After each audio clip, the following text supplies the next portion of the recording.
বেটা ওইটা শিলা লাগছে। ঢিলা ঢিলা ঢিলা। এই তোমরা দুইজন আমাকে ঢিলা বলছো কেন?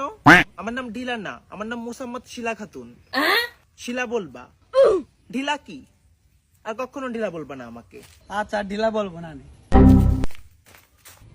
ঢিলা ঢিলা ঢিলা ঢিলা ঢিলা। আবারও ঢিলা বলতেছো? Why? What you call me ঢিলা? হোয়াট ইউর চাওয়া পাওয়া? What to do not to do? I don't understand. What your চাওয়া পাবো, what to do not to do না, শুধাই বাংলা কারণ আমি বাংলা বুঝি।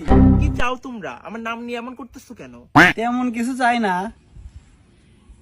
আপনাকে চাই। আমাকে চাও, কিন্তু আমি দুজনকে মন দিব কিভাবে? আমার তো একটাই মন। আমাকে একটু আর ওকে একটু ভাগ করে দিবেন। ভাগ করে দিব মানে? আমি কি দ্রব্য?